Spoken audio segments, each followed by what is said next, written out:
A spojenci a ich úspech a príspevky sa merajú veľmi jednoducho. To je príspevkami na boisku.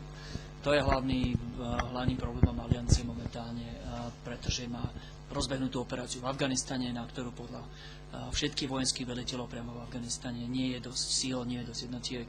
A prvým kritériom, podľa ktorého sa dnes súdi spoľahlivosť spojenca, ak to tak môžem nazvať, je príspevok danej krajiny do Afganistanu.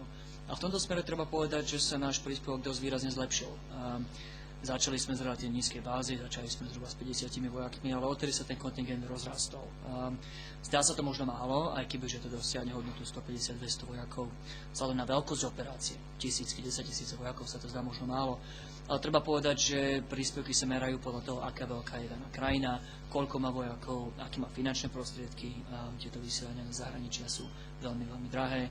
A vzhľadom na našu veľkosť krajiny, veľkosť armády a veľkosť hospodárstva.